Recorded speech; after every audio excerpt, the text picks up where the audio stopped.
Hello dear students, कैसे हैं आप सब। I hope so you all very well. चलिए स्टार्ट करते हैं हम chapter first, resources of India, soil, जिसमें आपको दिया गया है soil, water, forest and wild life. तो रिसोर्सेज पहले हम सबसे पहले जानते हैं कि रिसोर्सेज होते क्या हैं। तो रिसोर्सेज का मीनिंग, इम्पोर्टेंस एंड टाइप्स यहाँ पर बताया गया है। तो रिसोर्सेज का मीनिंग दिया है यहाँ पे इजीली वर्ड्स में दिया है। Resources, in other words, anything which fulfill human wants or more or let it helps in solving problems are called resources। मतलब वो चीज़ें जो ह्यूमन वांट्स को पूरा करती हैं या जो भी प्रॉब्लम्स को सॉल्व करती हैं, वो भी चीज़ें क्या कहलाती हैं, रिसोर्सेज कहलाती हैं। जैसे हम एग्जाम्पल देखते हैं, यहाँ पर लिखा है हमें प्यास लगी है, तो हमें इसकी क्या है, वांट्स है। ये क्या है, हमारी वांट है, और हमारी प्रॉब्लम को सॉल्व कौन करेगा, वाटर करेगा। तो इसलिए जो भी हमारी वांट्स होती हैं या जो भी हमारी प्रॉब्लम्स को सॉल्व करती हैं, वो चीज़ें क्या कहलाती हैं, रिसोर्सेज कहलाती हैं। फॉर एग्जांपल यहाँ पर दिया गया है, वाटर क्या है, एक रिसोर्सेज है जो कि किसके लिए यूज़ किया जाता है, ड्रिंकिंग के लिए। हम देखते हैं वाटर किस किस के लिए यूज़ करते हैं, drinking, irrigation, cleaning purpose and cooking के लिए यूज़ करते हैं। इसी टाइप से हम कई सारी और भी चीज़ें होती हैं जो कि हमारी नीड्स होती हैं, और ह्यूमन नीड्स को पूरा करने के लिए जिन चीज़ों का यूज़ किया जाता है वो क्या कहलाता है, रिसोर्सेज कहलाता है। जैसे यहाँ पर नेचुरल रिसोर्सेज बताए गए हैं, तो हमें किस किस चीज़ों की ज़रूरत पड़ती है, लैंड की, सॉइल की, वाटर की, फॉरेस्ट की, वाइल्ड लाइफ की, मिनरल्स की, पावर की एंड एयर की। एयर में ऑक्सीजन होती है जो कि हमारे लिए ज़रूरी है, लैंड में हम रहते हैं, सॉइल में क्रॉप्स ग्रो होते हैं, एग्रीकल्चर होता है जो कि हमारी खाने की चीज़ों को पूरा करती है, और वाटर ड्रिंकिंग पर्पस के लिए, फॉरेस्ट और वाइल्ड लाइफ जो है वो हमारे इकोलॉजिकल कंडीशंस को बनाए रखते हैं, मिनरल्स एंड पावर रिसोर्सेज जो हमारे अदर ह्यूमन नीड्स हैं। तो इस टाइप से हमें इन सब चीज़ों की ज़रूरत पड़ती है, और ये सब क्या है, नेचुरली है। ये हमें कहीं से किसी ने बनाए नहीं है और ना ही किसी ने हमें दिए हैं, बल्कि हमें कहाँ से, नेचुरली ही प्राप्त हुए हैं। तो ये क्या कहलाते हैं, नेचुरल रिसोर्सेज कहलाते हैं। अब आप लोग को एग्ज़ाम में पूछा जाता है कि नेचुरल रिसोर्सेज के अलावा आप लोग को पूछा जाता है कि रिन्यूएबल रिसोर्सेज और नॉन रिन्यूएबल रिसोर्सेज होते क्या हैं, उनके एग्जाम्पल बताइए।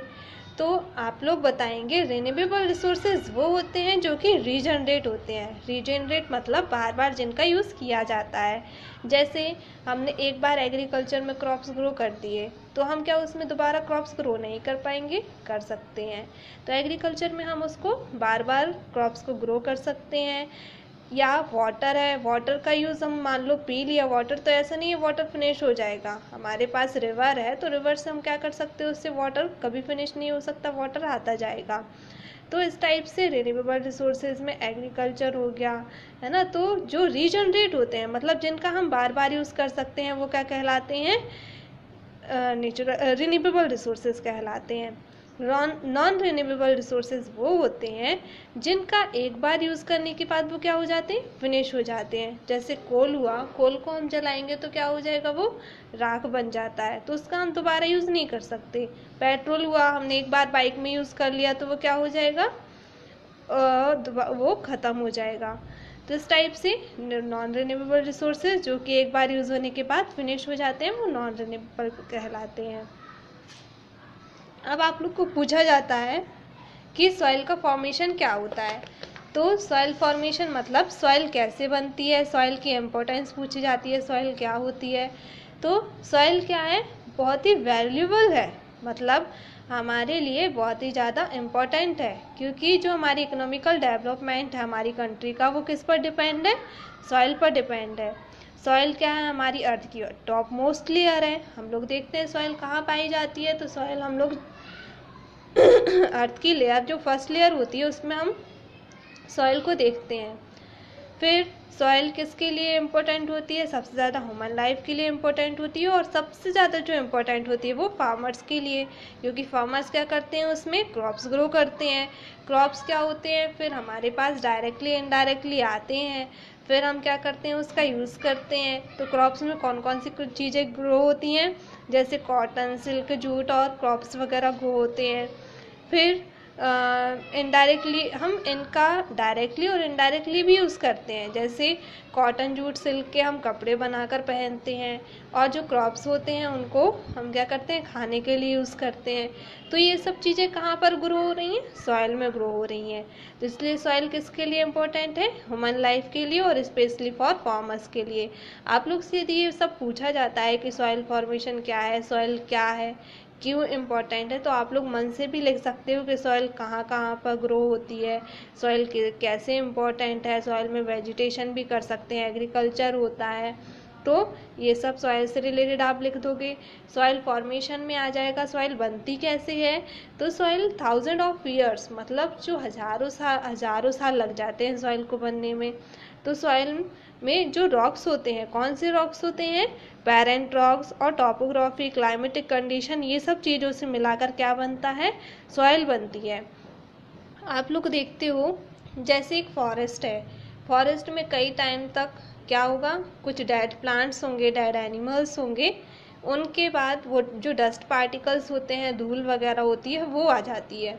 उसके बाद कुछ क्लाइमेटिक कंडीशन चेंज हुई, बारिश आई, ठंड हुई, तो उसके बाद वो क्या हो जाता है, जो बनता जाता है, इकट्ठा होता जाता है। तो इसको कितने साल लग जाते हैं? मोर देन 1000 ईयर्स, मतलब कितने 1000 ईयर्स से भी ज़्यादा लग जाते हैं, और एक क्या लेयर बन जाती है? थिक लेयर तैयार हो जाती है।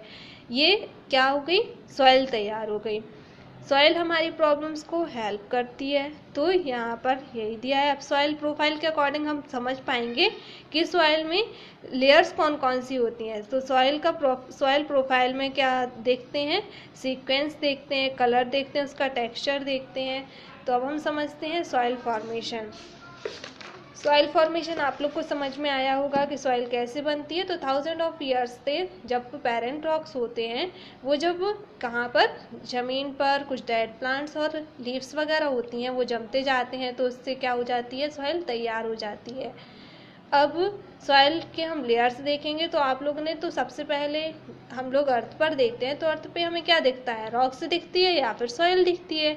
लेकिन उसके नीचे देखते हैं तो सब लोग क्या हुआ, हमने जैसे कुआं खोदा, तो कुएं में हमें क्या मिला? पहले मिट्टी निकली, फिर उसके बाद पानी निकला, फिर उसके बाद कुछ रॉक्स और मटेरियल निकला, फिर उसके बाद बड़े बड़े रॉक्स होते हैं। ऐसी टाइप से सॉइल फॉर्मेशन में, सॉइल प्रोफाइल में सॉइल को डिवाइड किया गया है। तो सबसे पहले जो ऊपर की लेयर होती है जिसमें प्लांट्स उगते हैं, ये कहलाती है ह्यूमस। उसके बाद ये जो लेयर होती है, फर्स्ट लेयर, इसे बोलते हैं टॉप मोस्ट लेयर, या अपर लेयर भी बोलते हैं सॉइल की। ये होती है जिसमें वाटर होता है, ये सब सॉइल होती है। जिसमें मटेरियल्स होते हैं वो वेदर पेरेंट रॉक कहलाते हैं, और जिसमें बड़े बड़े रॉक्स होते हैं, चट्टानें होती हैं, वो पेरेंट रॉक कहलाते हैं। तो आप लोग को ये समझ में आ गया कि सॉइल प्रोफाइल क्या होती है। तो यदि आपसे सॉइल प्रोफाइल पूछा जाता है तो आप इस वाले चार्ट को डिस्क्राइब कर देंगे।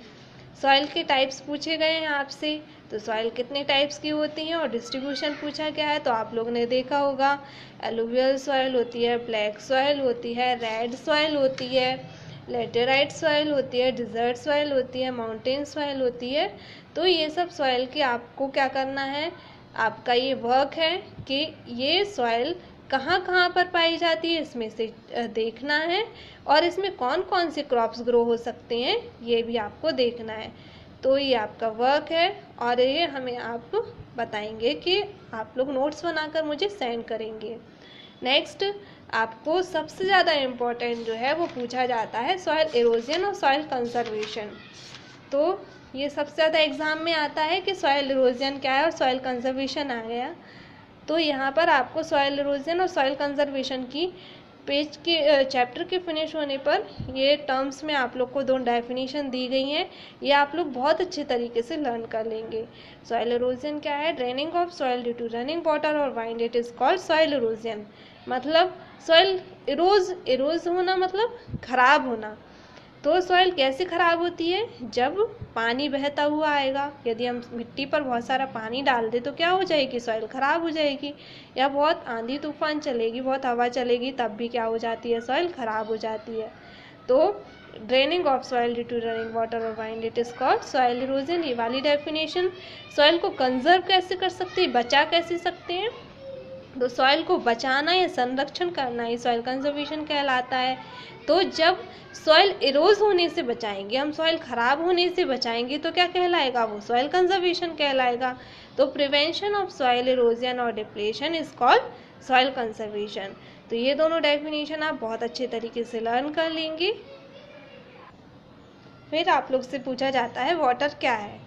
तो वाटर क्या है? वाटर हमारे लिए सबसे ज़्यादा इम्पोर्टेंट है। आप लोग भी जानते हैं कि वाटर हमारी नीड्स को क्या करता है? फुलफिल करता है। तो वाटर क्या है? एक वैल्यूबल रिसोर्सेज है जो कि हमारी नीड्स को फुलफिल करता है और हमारी लाइफ को इजीली बनाता है। और वाटर कहाँ पर है? तो हम लोग देखते हैं अर्थ पर हमारे 70% वाटर है, और प्लांट्स एंड एनिमल्स और ह्यूमन बींग सभी के लिए वाटर ज़रूरी होता है। और ह्यूमन बॉडी के लिए कितना? 70% वाटर चाहिए होता है। तो हमारा ये हम वाटर से रिलेटेड हो गया। अब अर्थ पर कौन कौन से कहाँ कहाँ पर वाटर मिलता है? तो सरफेस वाटर। सरफेस वाटर मतलब जो अर्थ के ऊपर वाटर होता है वो सरफेस वाटर। ग्राउंड वाटर मतलब जो क्या होता है? ग्राउंड मतलब जो छोटे छोटे जो होल हो जाते हैं, तो वहाँ पर अर्थ वो वाटर इकट्ठा हो जाता है, तो ग्राउंड वाटर से रिलेटेड आएगा।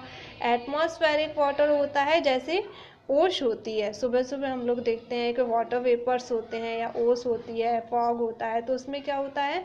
वो थोड़ा थोड़ा जो वाटर होता है वो जमता जाता है, तो वो कौन सा आएगा? एटमॉस्फेरिक वाटर आएगा। ओशियनिक वाटर, जो ओशियन से हमें वाटर मिलता है, वो ओशियनिक वाटर कहलाएगा। यूजेस ऑफ वाटर मतलब बहुत हम क्या वाटर के क्या क्या यूज़ करते हैं, तो हम वाटर से किस चीज़ों का यूज़ करते हैं वो हमें इसमें लिखना है। ड्रिंकिंग के लिए, इरिगेशन के लिए, ट्रांसपोर्ट के लिए, रिक्रिएशन के लिए, सब चीज़ों के लिए, जो हम कुकिंग के लिए, तो ये सब क्या आएगा? यूजेस ऑफ वाटर में आ जाएगा।